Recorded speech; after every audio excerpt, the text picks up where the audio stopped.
from around the world. I was just waiting for the magic number of 100 for our participants, although people are still arriving. I would like to begin this meeting, and of course, starting off with this very warm welcome to the high-level dialogue on closing the data gaps on children on the move, which is a shared responsibility. And we're launching at this meeting the very first edition of the Data Insight, a publication of the International Data Alliance for Children on the Move, IDAC, which is chaired currently by UNICEF. Established in March 2020, IDAC is a cross-sectoral global coalition seeking to address the troubling gaps in data collection, analysis, and use at local, national, and regional levels to make sure that children on the move are not left behind in terms of protection, policy, and decision-making. By leveraging the know-how and expertise of its diverse members, IDAC aims to build on country-level good practices to develop international standards and frameworks for the responsible and ethical child-specific data and statistics, to promote collaboration around child-specific data work, as well as to improve data visibility, availability, accessibility, and usability. So I want to give special thanks to the organizers, to Eurostat, to IOM, to OECD, and to UNHCR, which comprise the IDAC Secretariat along with UNICEF, and to all of you for your participation. I'm a numbers guy, I'm keeping an eye on it, 122 already. This is very exciting. Today's event brings together member states and all their many partners from international organizations, from civil society, from academia, think tanks, and the private sector working at this intersection of migration, displacement, data, and child-related issues. There are 4 key objectives in today's session: to provide the most current global outlook and expose the data gaps on children on the move, to call for urgent and concerted global action to strengthen data and statistics to ensure that migrant and displaced children are not left behind, to highlight some good practices and possibilities for investments and partnerships around strengthening child-specific data systems, and to inform you about the International Data Alliance for Children on the Move, its objectives, its work plan, and the different areas of potential collaboration with IDAC. We do have a packed agenda featuring high-level authorities on data work in the context of migration and displacement. Before we begin, let me just underline some ground rules. First of all, simultaneous interpretation in French and Spanish is provided. Please do make use of the interpretation button on the bottom right-hand side of your screen, at least if you're on a computer. I'm not sure where it hides when you're on a phone. And of course, please keep your video and audio muted unless you're on a panel or part of some discussions, and use the Q&A button to ask questions so that they can be fielded and collated and answered well. If you want to use the chat function at the moment to introduce yourself, your name and your affiliation, please do so. And if at any point during this session you would like to share any resources, please also put links to them in the chat. As indicated in the program, we have a 90-minute high-level segment for this meeting, which includes scene-setting introductory statements, a presentation of the highlights of IDAC's inaugural publication, Data Insight, and a moderated panel discussion. And then there is a further half hour, which will shine the spotlight on IDAC itself. To kick off, we have representatives of 2 members of the IDAC Secretariat to deliver welcoming remarks. We have my friend and colleague, Monsieur Philippe Khoury, who is the Deputy Director of the UNICEF Regional Office for Europe and Central Asia, whose prolific professional career has spanned international work on children's rights and human rights in Europe, in South Asia, in the Middle East, and Africa. He will be followed seamlessly by Ms. Christine Wirtz, who is the Director for Social Statistics at Eurostat, previously the Acting Director for Sectoral and Regional Statistics, and the Head of the Agriculture and Fisheries Unit, all within Eurostat. So let me pass the floor to Philippe and then Christine. Thank you very much. Thank you very much, Mark. I mean, thank you for giving me the honor to make some welcoming remarks to colleagues from quite a number of horizons, members of governments, national statistics institutes, international organizations. I mean, quite a number of colleagues across the world that are really dedicating their talents to data, and particularly data for children.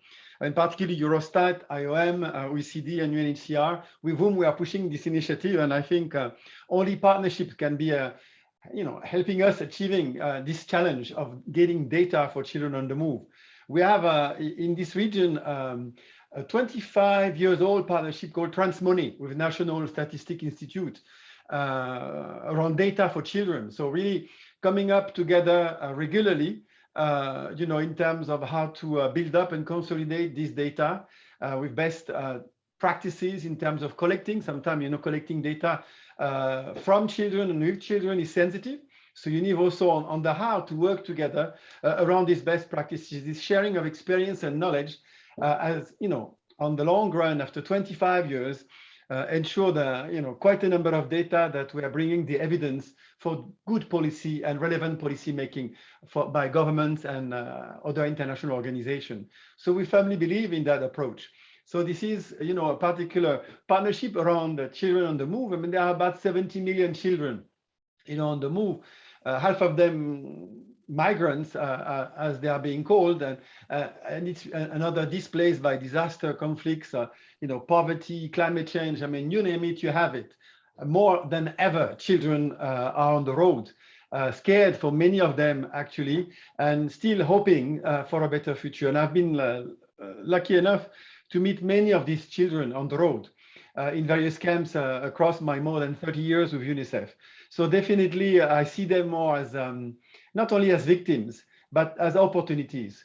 So this is why it's so important for government to understand the scope of these children on the road and who they are, what they could bring, what are their expectations, what are the rights that are being violated, the right to education, the right to nutrition, the right to protection. There are so many rights that could be brought back to these children. But I want to see them, and I think my 30 years of UNICEF taught me that these children are opportunities for the countries they could be going to.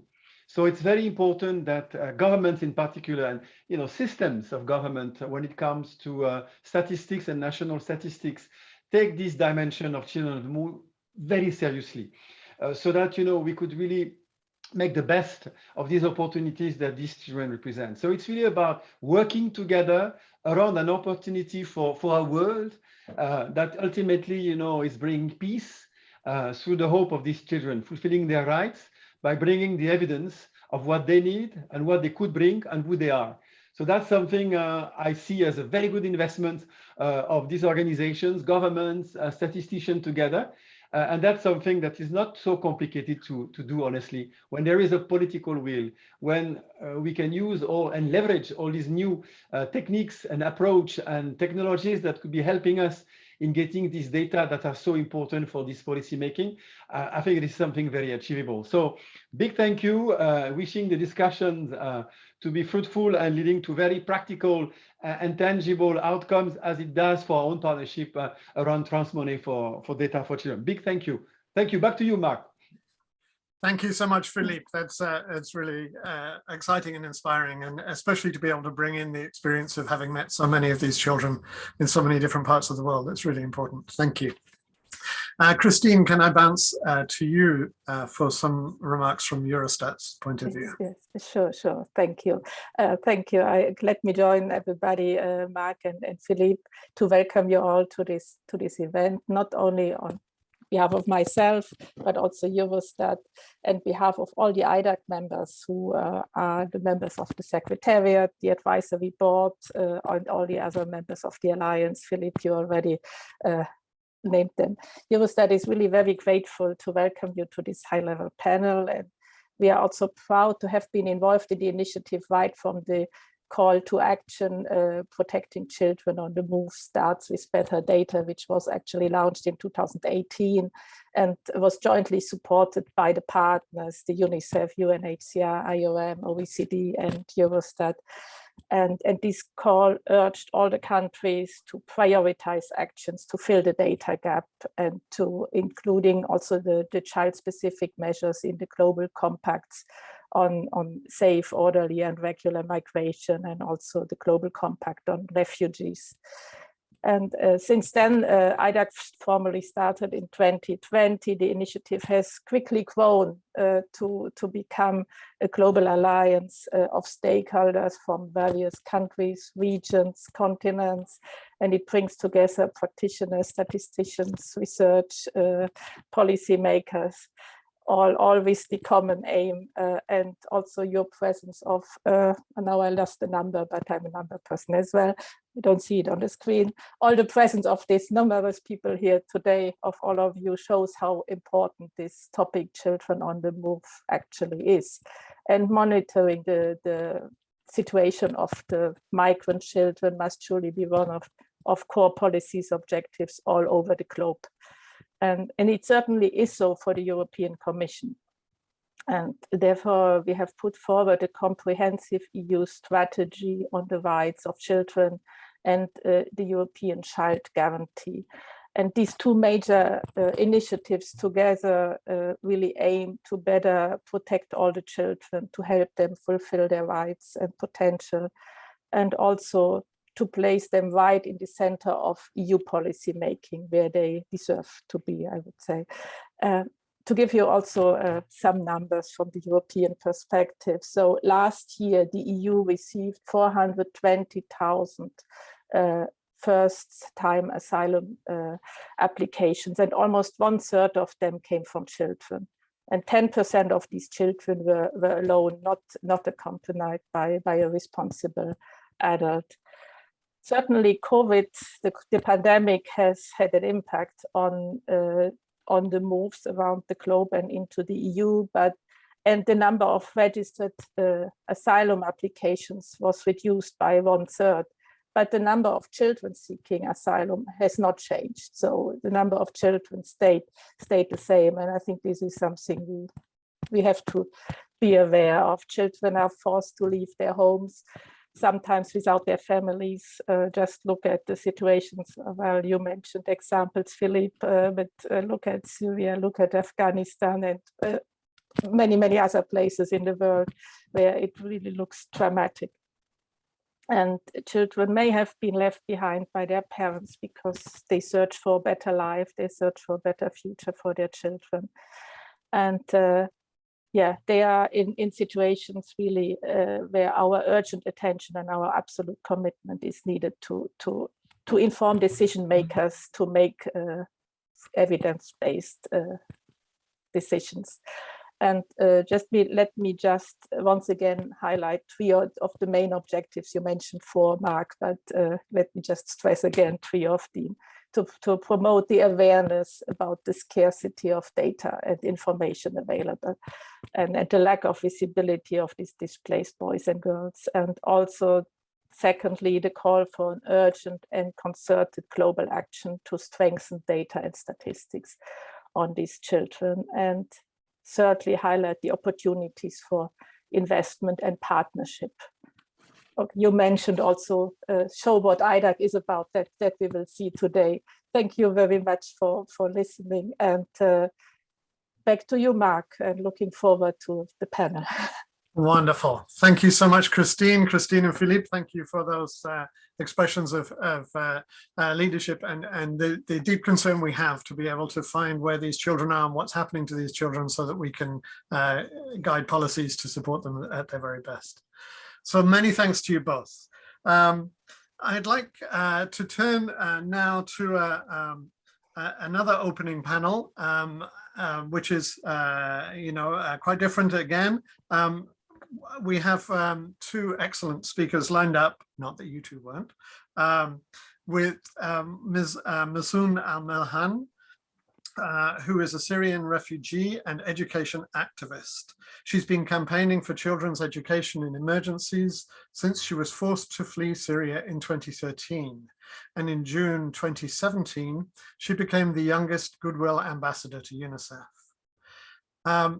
Swiftly followed by Sir Ian Diamond, who is the United Kingdom's national statistician, has also been the chair of the Social Security Advisory Committee from August 2018 to 2019, and the principal and vice chancellor of the University of Aberdeen until the 31st of July 2018.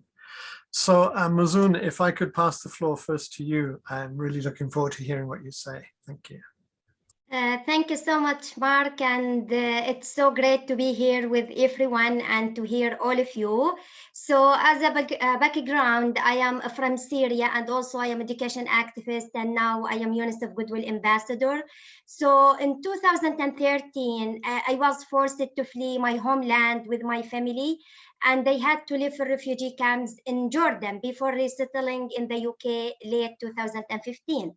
So as a person who have witnessed the suffering of the people of my country, Syria, and the challenges that we have gone through from losing our loved ones to fleeing our homeland, as well as witnessing many tragedies worldwide through my work with UNICEF, makes me think about statistics in a different way.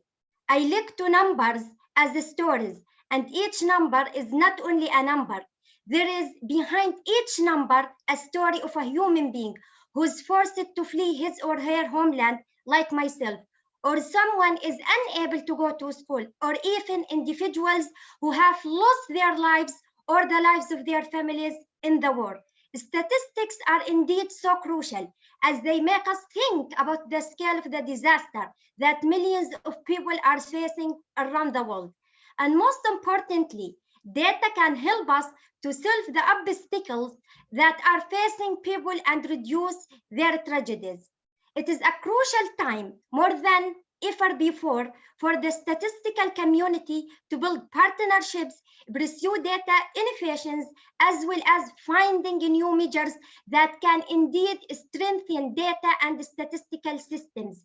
This is so important to spread awareness about the challenges, recovering better from them, as well as act decisively and seriously to face them. We need data to make decisions and responses to end the suffering of human beings, so they can have a brighter future that is free from injustices and deprivation. We need data for encouraging policymakers and world leaders to act as quickly as possible to those challenges and disasters, so we can achieve the agenda of 2030 that no one is left behind. I strongly believe that this event is a great example of how we can contribute to solve problems, and let's make this a reality, not only a discussion. As people who we are talking about them today, they need actions more than words, and we must give them an attention and a priority, because data reflect realities and every number deserves the future. Thank you so much indeed. Mazoon, thank you so much as well. That is you. a really important reminder. Thank you. So Ian, may I pass the floor to you and then to hear from you. Thank you very much. And I really welcome the opportunity to be able to speak today. And it's great also to see Eurostat having spoken so eloquently, and also that my good friend Juan Arango from Colombia is on the panel. It shows the importance, in my view, that the statistics community gives to this important agenda. The first point I'd just like to make is that too often we talk about migrants and as if there is a migrant, as if there is an average migrant, whatever that might mean. And as the previous speaker so eloquently said, when she talked about behind every statistic is a story, a human story, I think we need to recognize the heterogeneity that there is in the term migrants, and in any work that we do. we need to reflect that heterogeneity. I have another role that wasn't mentioned. I'm chair of an organisation called Plan UK, and we, as an organisation, committed to girls' education in a context of gender equality, work in some of the refugee camps that the previous speaker mentioned in Jordan. And the one thing I know is that people are likely to be there for a significant amount of time, perhaps for some people their whole childhood. And that is something we need to reflect on, but also to make sure that we are monitoring and making sure that no one in those situations does not have a voice in our data. And indeed, I think it's incredibly important when I talk about heterogeneity that we recognize these various types of movement. And I use that word deliberately. I think, and I'm at the risk of being controversial, I do think that the statistical community has got too obsessed with a UN definition of migration, which is frankly decades out of date. If someone is pushed across, shall we say, Bangladesh as a result of climate change, and I spoke last week at COP26, then they would potentially not be called a migrant. Yet that movement is significant and may have massive effects on their lives. So I would just start up by saying, I think it is incredibly important, one, that we recognize the breadth of what migration is, two, that we do not get hung up on a UN definition that is decades out of date, that we concentrate on movement and migration. And thirdly, that in the spirit, as the previous speaker so eloquently said, of no one left behind, that we have data flows. So not just data flows on migration, but data flows on the outcomes so that we can properly follow people up over time and be able to know properly, scientifically, and the way that statisticians can only statisticians can do, that we can know what works, what interventions to put in place to maximize the life chances of children who are experiencing this kind of movement, and how we can ensure that the human capital of our planet is maximized for the benefit of our planet's good. Thank you. Thank you. Thanks, Ian. Thank you, Mazun, from two different vantage points, really highlighting the same thing, that what we care about are the people. And as statisticians, our job is to try and measure what is happening to people as best we can.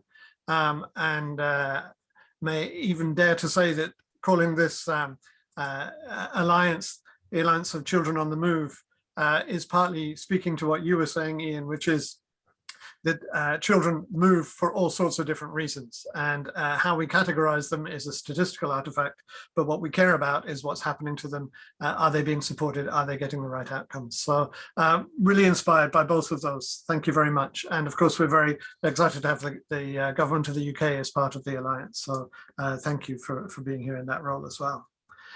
And now you have so far escaped having a PowerPoint presentation, but I am going to remedy that and turn to highlight some of the key elements of the new report, the Data Insight. This inaugural report was produced under the leadership of the IDAC Secretariat as a whole, but with enormous amount of input from many IDAC members. So I would like to start off by realizing that I didn't actually introduce myself at the beginning. I've introduced various other people. So perhaps I can let you know that I am Mark Herrywood. I am the Associate Director for Data and Analytics in UNICEF, which means that I have the responsibility and the joy to bring together many different partners to improve measurement and publication and ultimately use of data and statistics concerning children to be able to make sure they have the best possible chance in life. So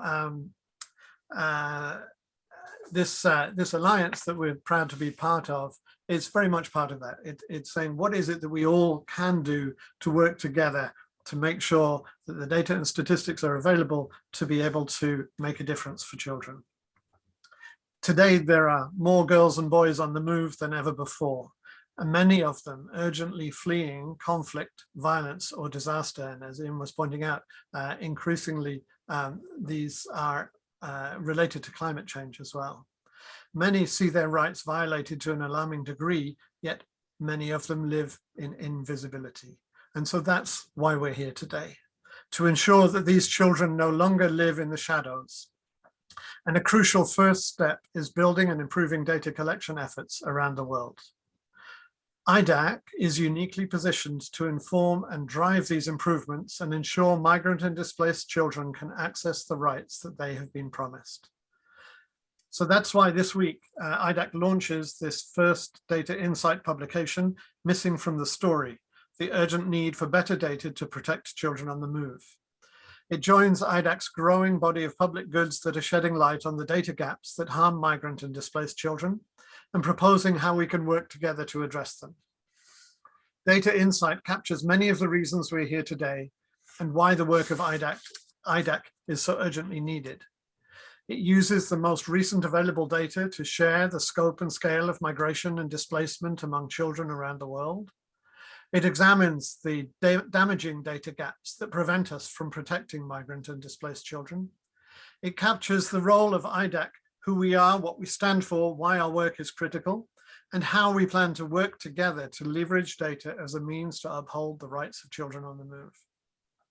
It also highlights good practices taking place around the globe, initiated by IDAC members to address these data gaps. And over the next several minutes, I'll share key points raised in this publication and illustrate how IDAC is spearheading efforts to protect migrant and displaced children through data. I hope that this will inspire you to join our growing membership.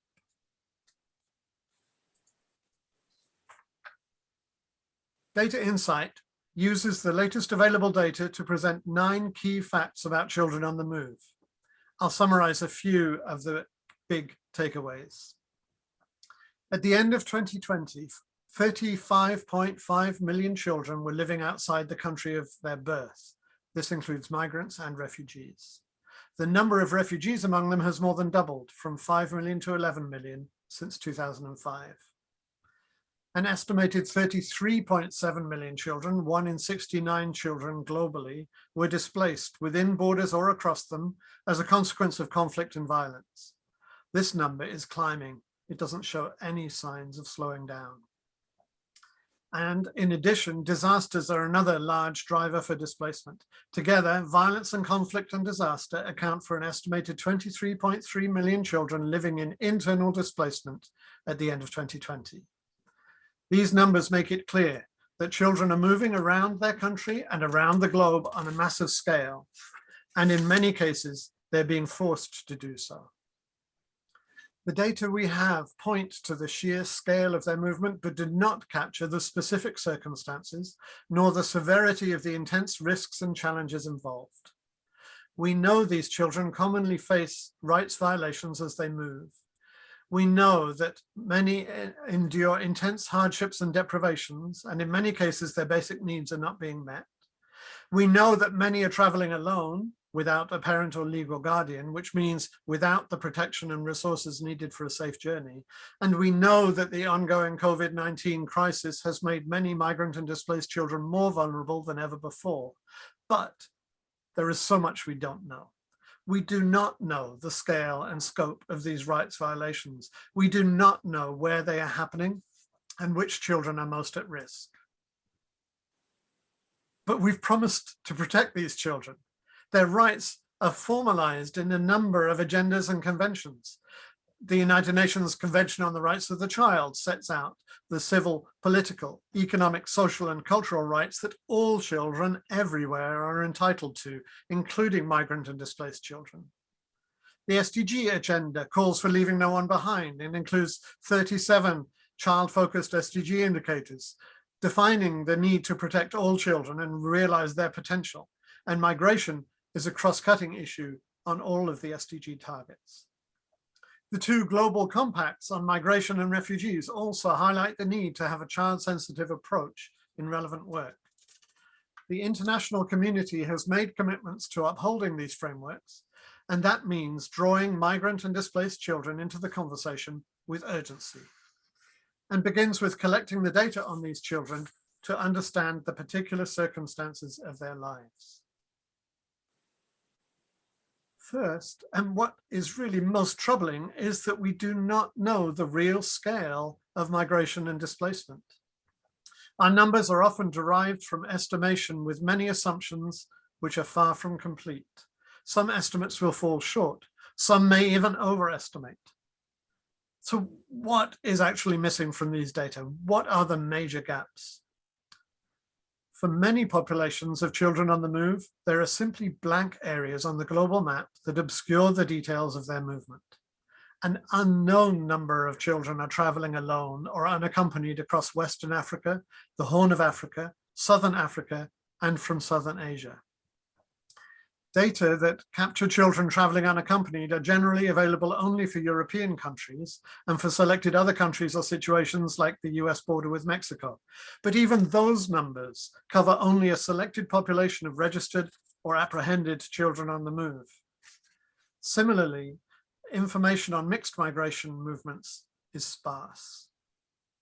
And data that reflect the lives, development, and well-being of migrant and displaced children are seriously underestimated. Now to the why. Why are these children missing from the data? Large data gaps on migrant and displaced persons obscure even the most basic information about children on the move. 4 in 10 countries with data on refugees do not provide reliable data on age. Almost 9 in 10 countries and territories with conflict-related internally displaced persons do not disaggregate the data by age. 3 in 10 countries and territories do not have age disaggregated migrant stock data. So many countries do not have fully functioning registration systems to record migrants. These children are commonly missing from census data and from many household surveys. Migratory or displacement status is rarely included in administrative data systems and in many other data sources. And what's more, there's a widespread lack of disaggregation by age. Lack of standardization is also a significant hurdle. Countries employ different criteria for determining migrant status when calculating the international migrant stock, and there are differences in how age is reported. And poor cooperation results in children being left out, whether between national statistical authorities and line ministries working on data, migration, displacement, and children issues, or cooperation across borders. The time is now to work together to close these harmful data gaps and count these children and pinpoint where they need our support. Remember, these gaps are real children in real situations. How do we do this? How do we leverage the progress that's already been made, building on the important advancements in the name of children on the move that are already taking place? Over the next 3 years, IDAC will strive to address these critical questions through its action plan by connecting the dots, by bringing different kinds of expertise to the table, and by working together to build guidance and frameworks and deliver public services that could end the invisibility of children on the move. To strengthen data systems, IDAC aims to produce guidance and tools on child-specific migration and displacement data, indicators, and methods, to promote the implementation of the Integrated Data Ecosystem Assessment and Strengthening Project, that's the IDEAS project, in countries, to identify data gaps and needs, improve systems, build country capacity, and bolster data sharing and analysis. This IDEAS has been conducted in Thailand and Jordan, and specific recommendations were able to be made to improve the data systems in those 2 countries. And IDAC aims to provide other technical support as needed through workshops, through webinars, through in-country consultations. And this work will be conducted by working with other relevant organizations or groups, such as the Expert Group on Refugee and IDP Statistics, EGRIS, and the Joint Data Center on Forced Displacement. Collaboration and innovation are central to realizing IDAC's goals for better data and children on the move. To that end, IDAC will provide a platform to exchange information, share good practices and experiences, and promote new and innovative methods in collecting, analyzing, sharing, and using data on children on the move. Data insight, missing from the story, is one such example of these efforts. And we will continue to organize events like today's. We're also considering and planning, in fact, an annual IDAC conference, the first of which for next year. IDAC will continue to foster partnerships and strengthen collaboration across members and with other relevant groups. IDAC will leverage numerous platforms to raise the voices of children on the move and emphasize the vital role of data in protecting their rights. This means mapping out the data gaps, the data needs, the data sources, and advocating and promoting data sharing and strategic use of existing data. Subject to resource availability, IDAC aims to build an online hub or a go-to place for data and resources on children on the move.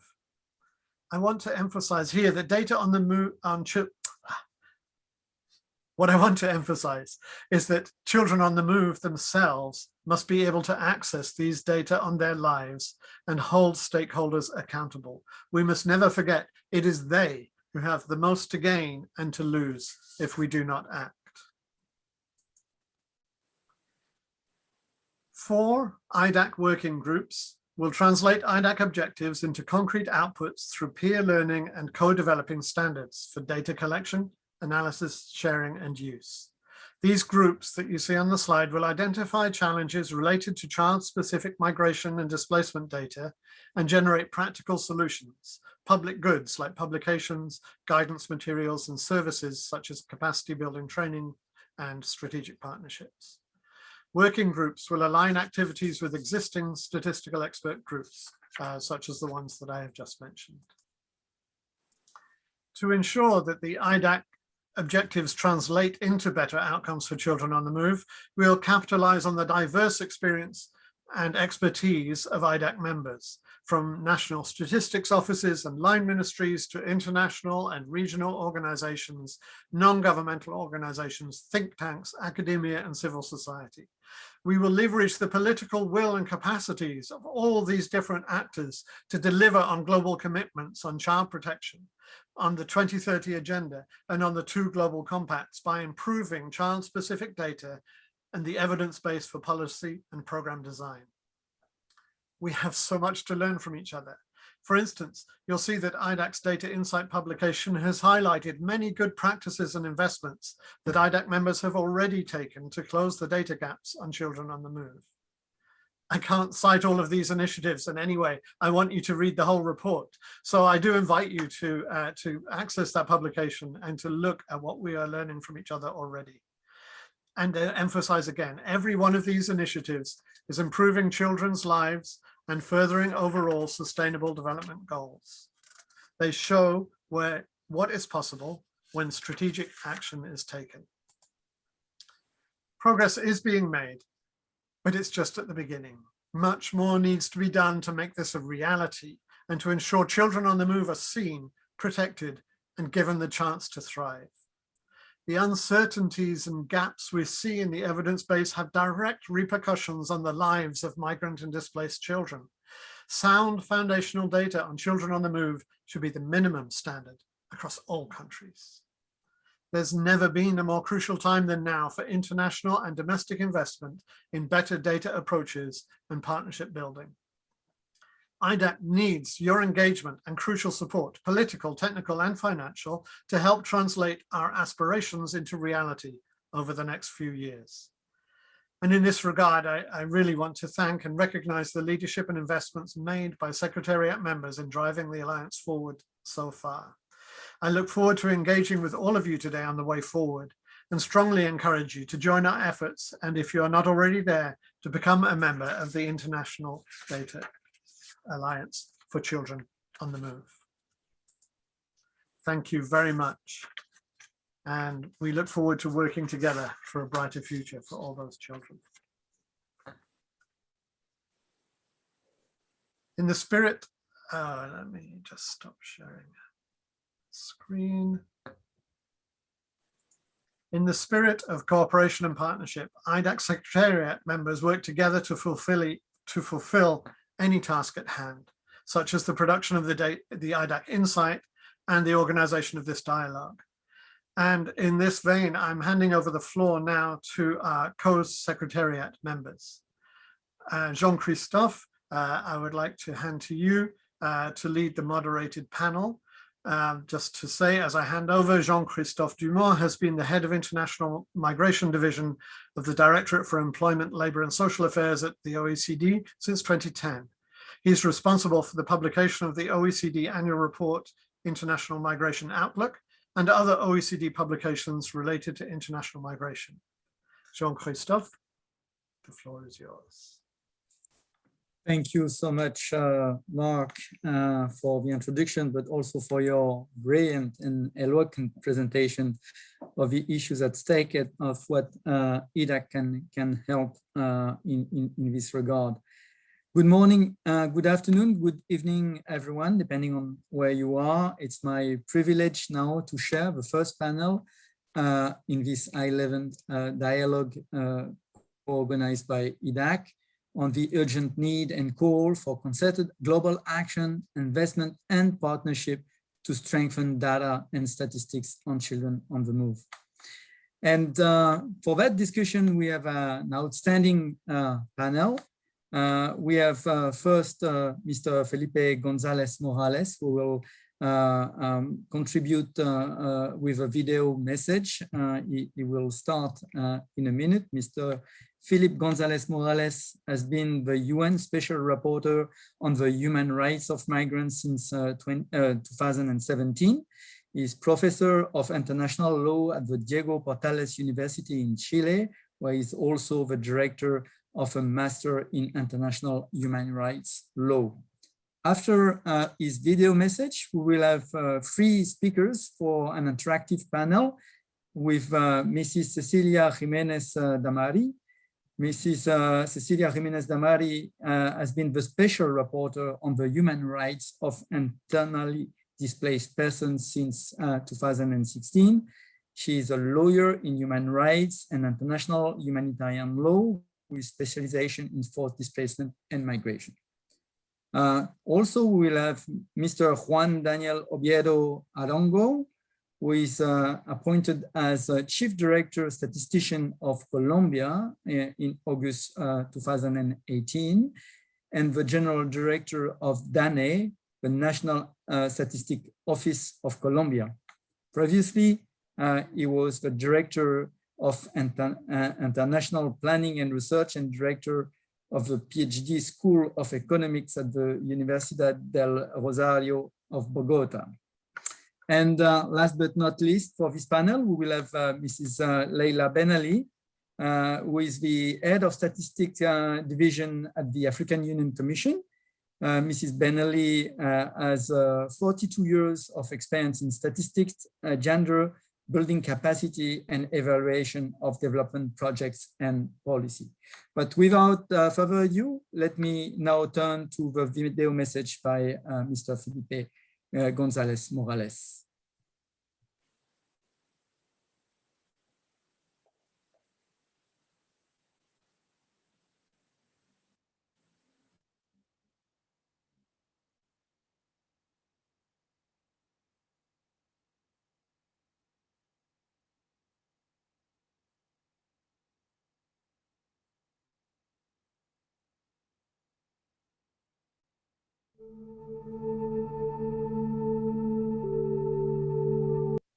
Good morning, good afternoon. Thanks for the invitation to participate at this IDAC event. At the end of 2020, it was estimated that close to 36 million children were living outside